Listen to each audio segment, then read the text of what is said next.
On this week's Most Craved. It's a fall TV preview. I want my fall TV.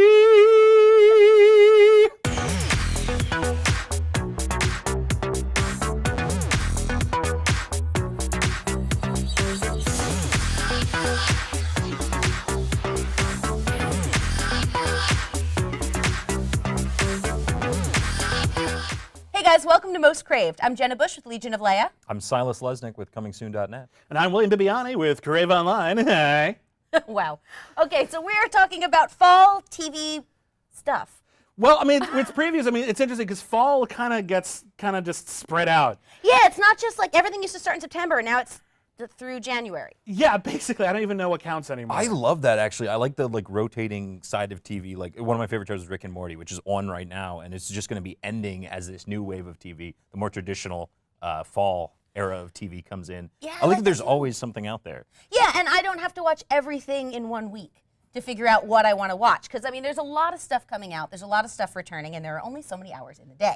I wonder if anyone has nostalgia for the era when TV basically went offline in the summer and it was nothing but reruns, and we all had a reason to go outside. Why would you do that? I don't know, but my parents were really big on it. They were like, you should go outside. And I was like, why? If I haven't seen it, it's new to me, so I have to watch Veronica's Closet. Really? No. Okay. Didn't have to. I chose to watch Veronica's Closet. Aw. What do you guys? So we're going to talk about some of our shows that we're looking forward to seeing for the first time, new shows, some of the shows we're looking at returning, and some shows that we think are going to stink up the place. Where do you want to start? Jessica Jones for me. Okay. I'm not sure exactly when. I don't think do we have an actual I think day they yet? announced it. I think they announced okay. it. It's on the screen right now. It's, If there's Yes. an I think actual it's date. November. It's I November think it something. is, It's November yeah. 22nd. Yeah. We do our research here at Most Crave. Absolutely. Yeah. But no, that one I'm really, really excited for. They just released a trailer. It's not, it doesn't really give anything away other than you do see the Avengers Tower in the background. But it looks really, really cool. I've been hearing insider buzz on this that they're like, oh, if you love Daredevil, this is going to blow your mind. I'm willing to have my mind blown. Well, I remember the original series that this is based on, and it was based on a 33-issue series, something like that, and it was very much in tone with what Daredevil ended up being on Netflix. It was very street level, very character driven. It was the launch of interesting. Marvel's Max line, Yeah. which was they got rid of the comic code and was able to go sort of R-rated for the first time. Right, and some of those were awesome, and some of those were that weird Punisher thing where he fought demons or something. What's wrong with demons? I don't know. But that one's a really big one for me. That one looks really, really Yeah, cool. and then also Heroes Reborn. Now, I have been burned by Heroes before, but I have been burned by Star Wars before, so I'm willing to give it another chance. Is that really the attitude we should be having? I've been burned before. Like, imagine. Did you see uh, season 3? Imagine if Heroes was like an ex-girlfriend or boyfriend. Would you really give them another shot? No, but it's That's not. how I feel about the Star Wars prequels. I am not having sex with the show. I'm going to watch it on TV. That is a line that I just said. Wow. Okay, no, but okay, so here's the thing. So the first season of Heroes, amazing. I think everyone agrees about that. It was pretty. Yeah. It was a little derivative if you've read a lot of superhero stuff, but it was Well, yeah. really well handled. It was very Yeah. clever and very exciting. Good mysteries. It worked. Season 2, not as much. Season 2 sucked 3, a lot. holy crap. I gave up by season 3. Well, no, I did. I mean, I went like Yeah. a couple episodes in. However, I did see the pilot at Comic-Con. I really liked it. I don't know how much of that, because it was just the one episode, I don't know how much of that was nostalgia for characters that I used to love, and seeing them, like seeing Hero with swords, and was really, really cool. So I want it to be good. I really liked what I saw. I like the web series that they have going along with it, and how that ties into the show. So I will give it a shot. okay. I've never seen Heroes in any form. Oh, But people say Silas. all the time when I introduce myself, they're like, oh, like on Heroes. And I'm like, no, that guy, he had an R at the end of his name. No, you're like the Neil Gaiman book. Yes. Yes. I tell that to people and they just stare at me and walk away. It's really good. That's the way to go. What are you looking forward to, Silas? Who knows if it counts as fall, but the X-Files I am so excited for. I have an X-Files tattoo. I love the X-Files. X-Files was a show that when I was a kid, it came at a very nice time because I was a nerdy kid in middle school who loved aliens and extraterrestrials and just liked to memorize facts about alien sightings. And all of a sudden it became cool because of the X-Files. They were always cool. Aliens are always cool. I'm really glad it's back. It looks like they're doing exactly the right approach. They took a lot of the sort of auteur directors from the series and are giving them their own episode in this new run. I am really, really excited. So cool. But by the same token, Ash vs. Evil Dead is, I mean, one of the things that made me go to film school was the Evil Dead movies, just because there was a level of craft to Sam Raimi that not only was a craft there, but a sense of humor and like a really weird out there sense of humor. There was a visual like dynamism to his early Evil Dead movies in particular, especially Evil Dead 2, that no one's even trying for anymore. So many movies are shot, even if they're pretty, in such a relatively conventional way. Like I just rewatched Evil Dead 2 very recently, and holy crap, there's nothing like it. So the fact that Sam Raimi is actually on board working on this, not just letting someone else do it, that it's in continuity-ish. I'm hearing weird things about the how movies Army of Darkness themselves aren't really in continuity with each other. Well, I mean, kind of, yeah, fair enough, but like Alternate endings. yeah, I mean, fair enough. But my point is that it looks a hell of a lot of fun, It does. and I'm super stoked. That's really, really fantastic. I'm gonna go a little less like hardcore action geeky. I'm really looking forward to the Muppets. The Muppets are, there's a lot of people who are like, kind of like, oh, this new Muppet show, man. It's going to be all like the behind the scenes crap. I'm like, did you ever watch the original Muppet show? That was half the show.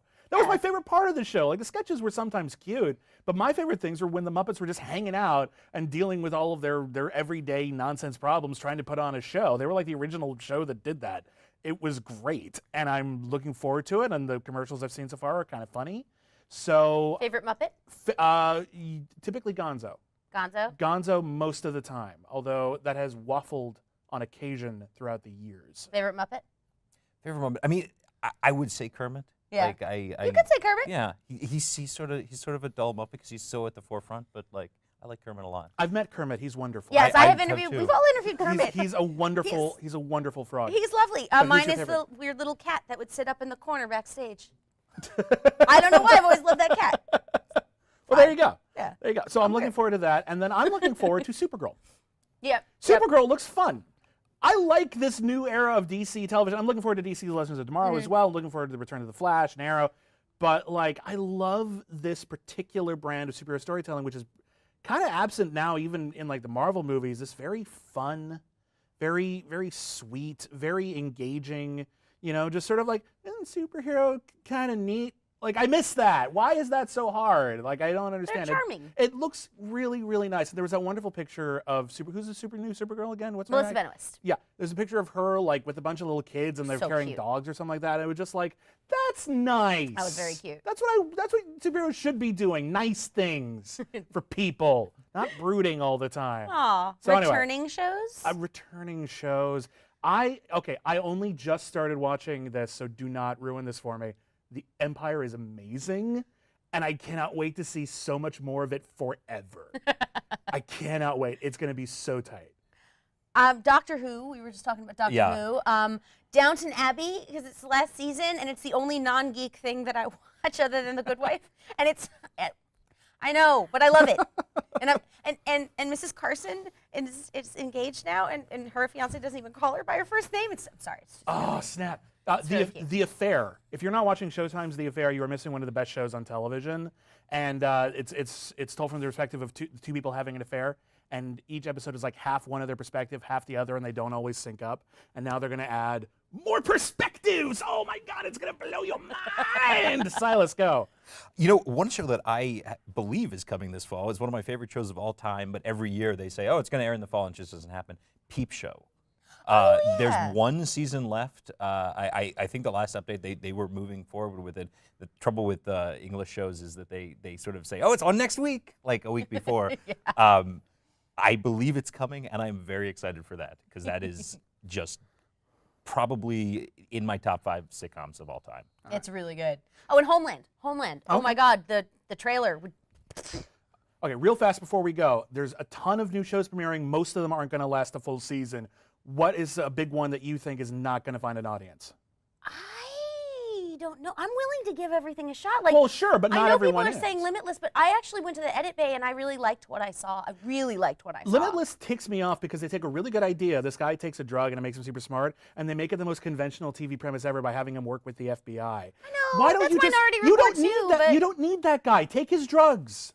And give them to actual No, FBI because agents. they explain that. They Good. totally I'm explain so that. glad they found a way to explain this. No, they stupid did, plot. and I think with the movie, like it was really good for a while, and then it just completely fell apart. So if they have it, I felt like it would be a better series. So I want it to be good. I think it looks really cool. NBC is really pushing Blind Spot really, really hard. And as much as I love the cast, I do not see that show lasting a full season. That sounds like such a limited premise. I don't know, and I love Jamie Alexander. She licked She's my great. Star Wars purse at an awards show. I love her. Awesome. No, but I actually, she sounded really excited about the show. So Well, I'm sure she's excited about the show, and I hope it's good. Wouldn't it be great? But man, everything they show just makes it look so generic to me that I don't care.